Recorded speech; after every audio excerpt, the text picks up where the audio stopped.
July 14th, 1943. 1100 hours.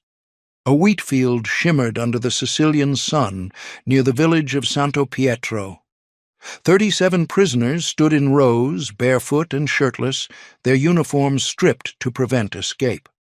35 Italians and 2 Germans, conscripts, mechanics, airfield ground crew, men who had surrendered hours earlier with their hands raised, expecting the protections guaranteed by the Geneva Convention. Sergeant Horace T. West, 33 years old, a cook from Oklahoma serving with a company of the 180th Infantry Regiment, borrowed a Thompson submachine gun from another soldier. He requested an extra magazine, 30 rounds. Then he marched the prisoners behind a small hill out of sight from the advancing American column. What happened next took less than 2 minutes. West positioned the men in a line facing away from him. He raised the Thompson and opened fire, sweeping the weapon across the group. Bodies crumpled into the wheat. Some tried to run. West continued firing. When he walked back to rejoin his unit, 37 men lay dead in that field. Their crime had been wearing the wrong uniform in the wrong place at the wrong time. 400 yards away, at nearly the same moment, Captain John T. Compton was dealing with his own prisoners. 36 Italian soldiers had surrendered during the assault on Biscari airfield. Compton had not slept in 4 days. Sniper fire had killed several of his men that morning, including medics trying to treat the wounded. He assembled a firing squad from his platoon, lined the prisoners against a wall, and gave the order to fire. This was the Biscari massacre. 73 unarmed men executed in 2 separate incidents on the same day by soldiers of the same regiment in the same corner of Sicily. It was the first major American ground combat on European soil. And it was not an aberration.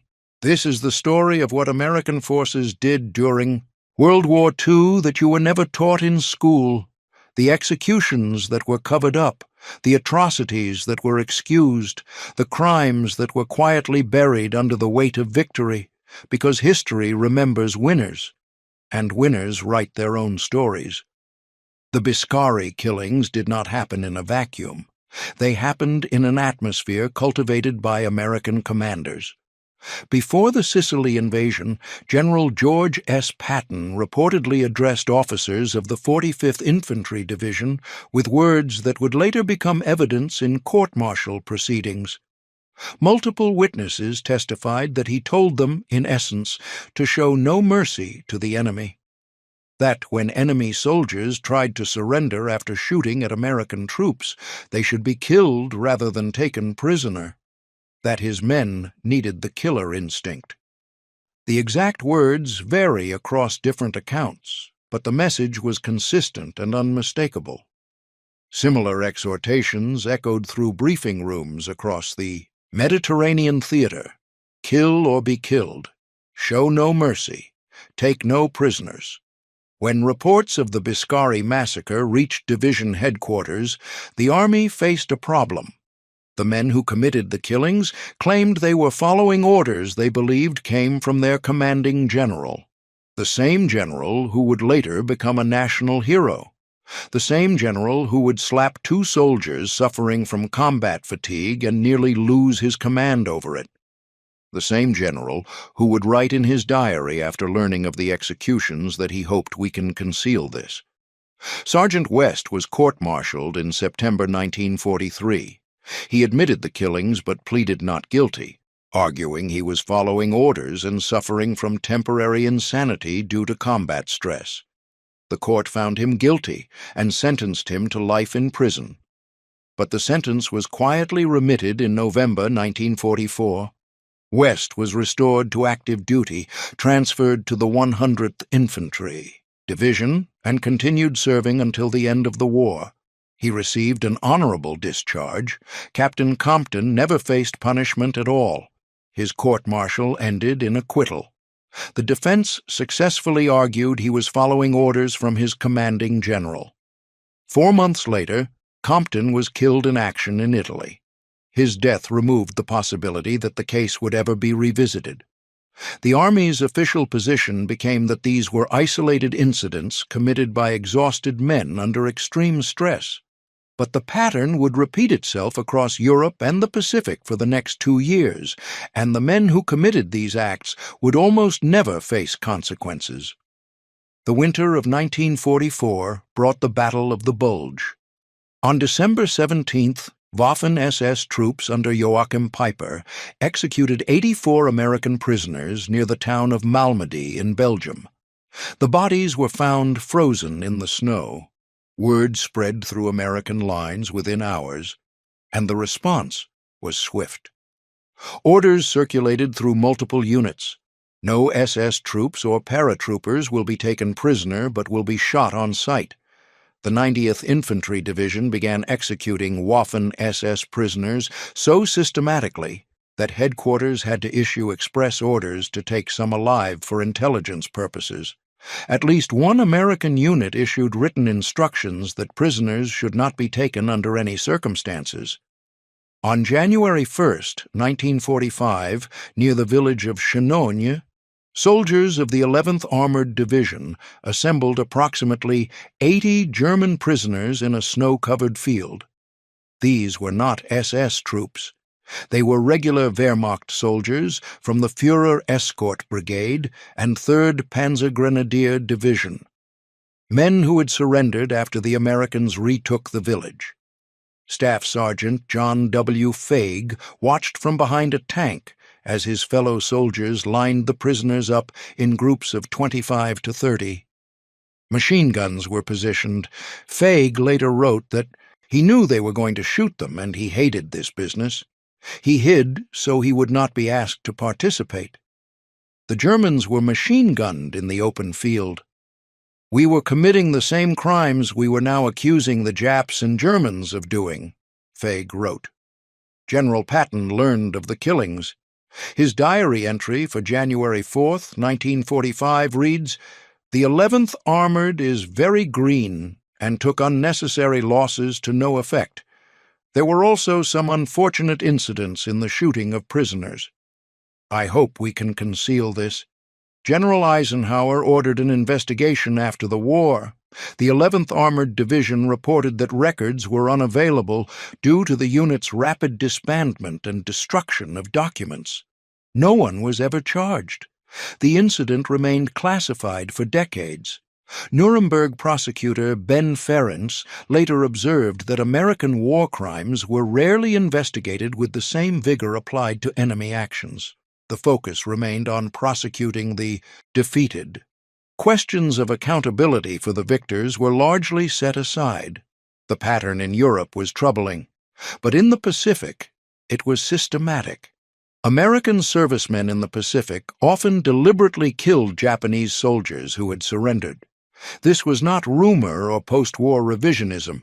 It was documented by American commanders, recorded in unit histories, and admitted by veterans in oral histories decades later.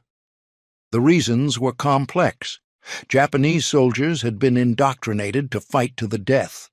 They rarely surrendered, and when they did, some used the opportunity for suicidal attacks. American troops learned to distrust any Japanese soldier raising his hands. Intelligence officers complained that combat units were not taking prisoners because they did not want to risk the danger. But racism played an undeniable role. American propaganda portrayed the Japanese as subhuman, as animals, as vermin to be exterminated. Life magazine published photographs of Japanese skulls and body parts collected by American servicemen. The rhetoric from the highest levels of government encouraged viewing the enemy as something less than human. Historian James Weingartner found that the very low number of Japanese in American prisoner of war compounds resulted from two factors: Japanese reluctance to surrender, yes, but also a widespread American conviction that the Japanese were animals or subhuman and unworthy of the normal treatment accorded to prisoners of war. When Japanese soldiers did attempt to surrender, they ran extraordinary risks. An official Office of War Information report stated that fear of being killed after surrendering was one of the main factors which influenced Japanese troops to fight to the death. It may have been more important than fear of disgrace or desire to die for the emperor. Some American commanders explicitly discouraged taking prisoners. Others issued informal instructions that prisoners were too much bother to deal with. When Captain Burden, an Army interrogator at Guadalcanal, noted that prisoners were being shot during transport, the explanation was simple. It was too much bother to take them in. The trophy-taking was even more disturbing. American servicemen collected body parts from Japanese soldiers as souvenirs. Skulls were the most prized items, but teeth, ears, and bones were also taken. The practice became so widespread that it was reported in American newspapers and magazines. Life magazine published a photograph in May 1944 showing a young woman writing a thank-you note to her boyfriend for sending her a Japanese skull. The caption described it as a gift. President Franklin Roosevelt was reportedly given a letter opener carved from a Japanese soldier's arm bone by a congressman, though he ordered it returned for proper burial. Marine Corps veteran Eugene Sledge described the practice in his memoir. He watched fellow Marines extract gold teeth from Japanese soldiers, including at least one man who was still alive. The Japanese was wounded severely in the back and could not move his arms. Otherwise, he would have resisted to his last breath. But the Marine wanted those gold-crowned teeth. He put the point of his knife on the base of a tooth and hit the handle with his palm. Because the Japanese was kicking his feet and thrashing about, the knife point glanced off the tooth and sank deeply into the victim's mouth. The Japanese government used photographs of American trophy-taking for propaganda, portraying Americans as barbaric savages. It was effective because the photographs were real. April 29, 1945. The 45th Infantry Division approached Dachau concentration camp. These were the same troops from the same unit that had committed the Biscari massacre 2 years earlier. What they found at Dachau exceeded anything they had imagined. A train of 36 boxcars sat on the tracks outside the camp, filled with the decomposing bodies of prisoners who had been transported from other camps. Inside the wire, thousands of emaciated survivors wandered among stacks of corpses. The crematorium ovens were still warm, the gas chamber still functional. Lieutenant William Walsh described expecting the camp to resemble an American prisoner of war facility. He was not prepared for what he saw. When the Americans encountered SS guards, something broke. Soldiers began executing them on the spot. In the coal yard, approximately 16 SS men were lined against a wall and machine-gunned. Another 17 were killed in Tower B. More were killed throughout the day by soldiers and liberated prisoners alike. Some accounts claim the death toll reached into the hundreds. Lieutenant Colonel Felix Sparks, who commanded the troops that entered the camp, later stated that the actual number was probably 30 to 50. He said he personally intervened to stop the killings, firing his pistol into the air and ordering his men to stand down. General Patton, recently appointed military governor of Bavaria, chose to dismiss the charges. The witnesses were never cross-examined. The report remained classified until 1991. A deputy judge advocate concluded that while the killings were technically a violation of international law, extenuating circumstances warranted dropping the case. In light of the conditions which greeted the eyes of the first combat troops to reach Dachau, it is not believed that justice or equity demand that the difficult and perhaps impossible task of fixing individual responsibility now be undertaken. The men who liberated Dachau had witnessed horrors that defied comprehension.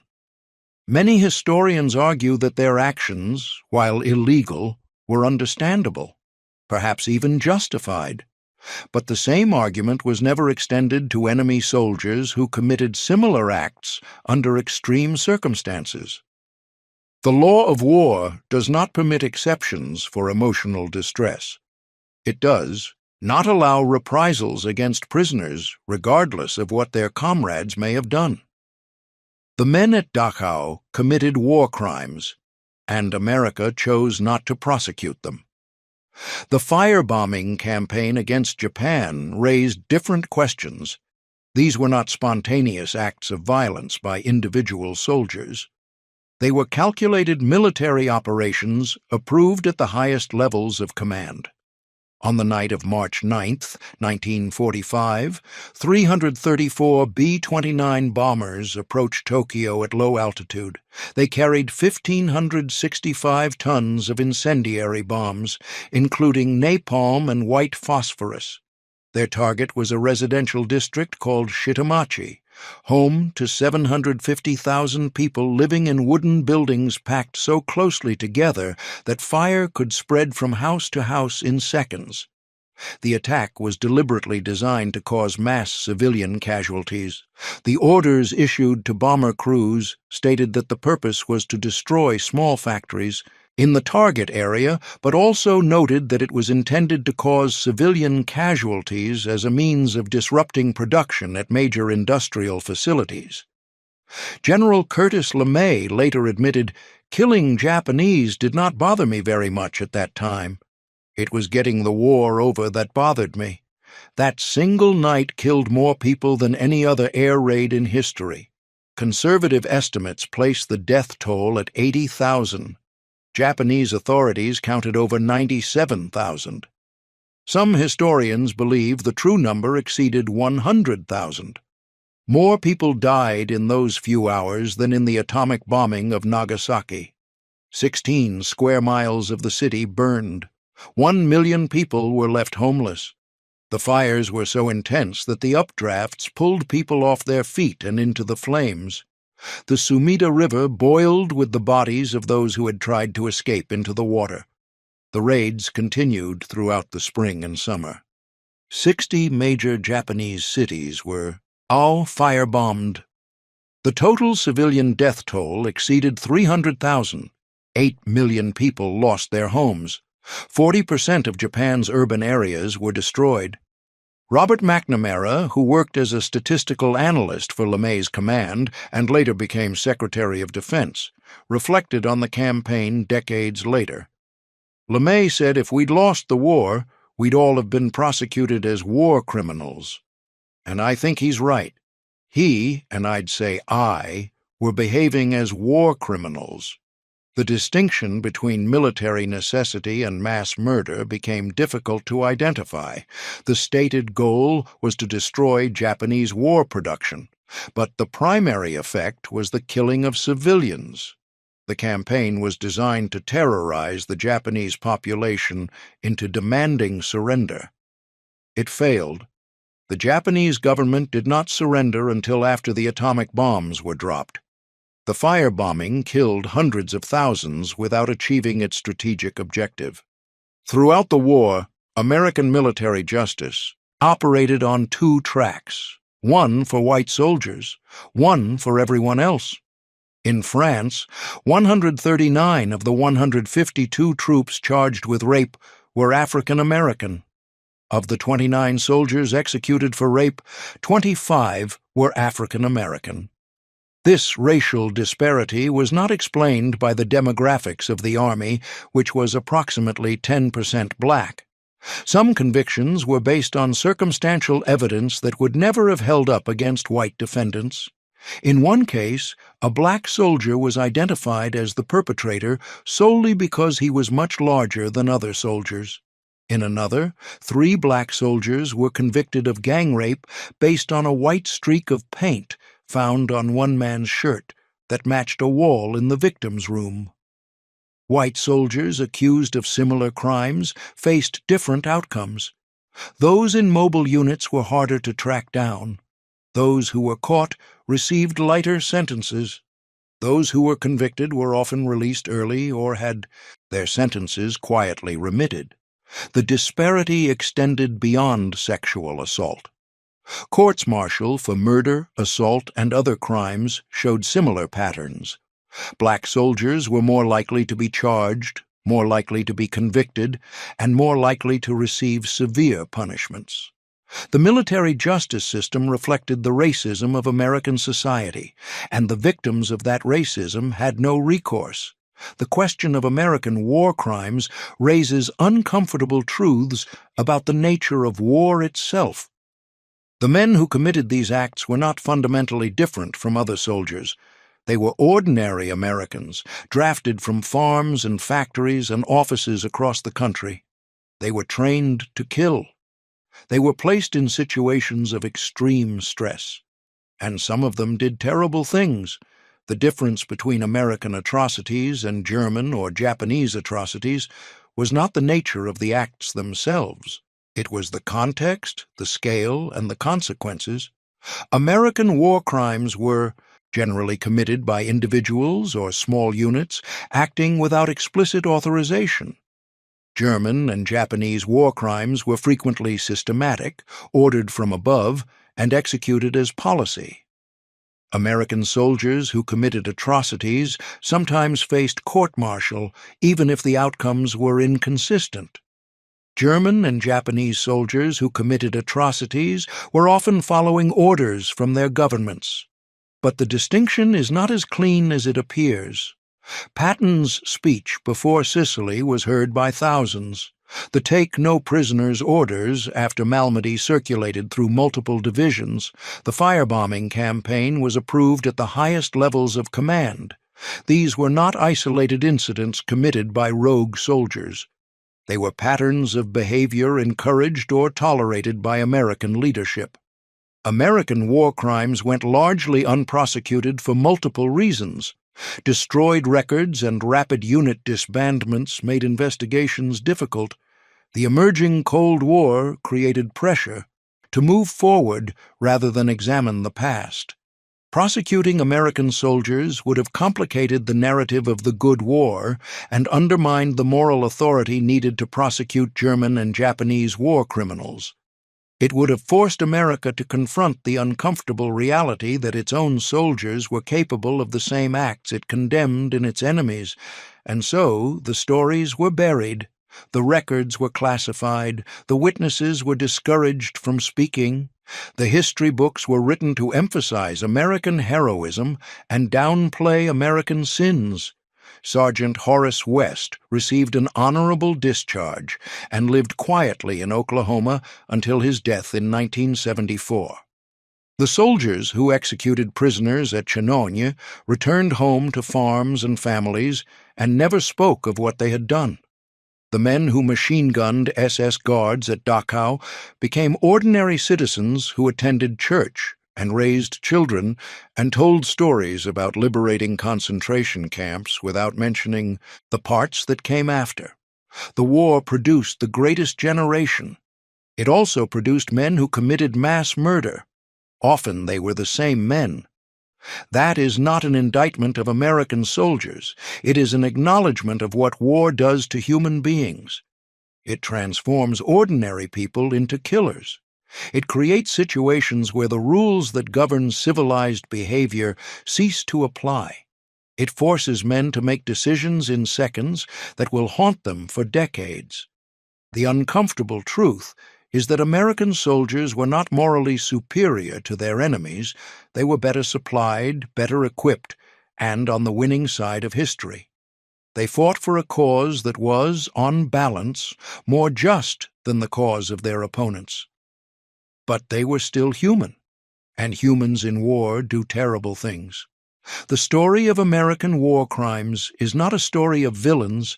It is a story of what happens when ordinary people are placed in extraordinary circumstances, when the training that teaches them to kill overcomes the conscience that tells them to stop, when the hatred cultivated by propaganda overwhelms the humanity that connects us all. The men who committed these acts went home and became fathers and grandfathers.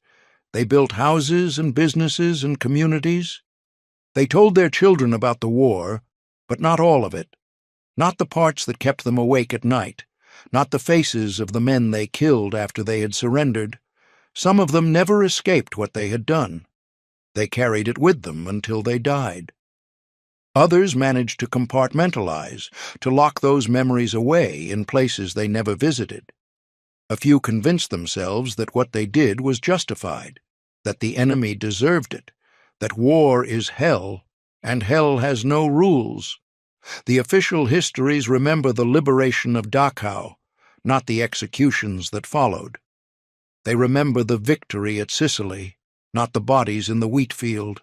They remember the surrender of Japan, not the 100,000 civilians who burned to death in Tokyo. But history has two sides, and the full story includes both. Not because American soldiers were uniquely evil, they were not. Not because the Allied cause was unjust. It was not, but because the truth matters, because the victims of these crimes deserve to be remembered, because understanding what happened is the only way to prevent it from happening again. The men who died in that field near Santo Pietro were not combatants. They were prisoners who had surrendered under the protection of international law. The women and children who burned in Tokyo were not military targets. They were civilians whose only crime was living in a city made of wood.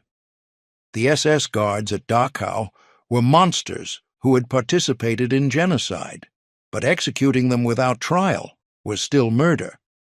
War crimes are not defined by who commits them. They are defined by what is done. And what American forces did, in some cases, met that definition. This is not the story you learned in school. It is not the story told in movies or memorials or veterans' parades, but it is part of the story. And pretending it did not happen does not make it go away. The greatest generation was not perfect. No generation is.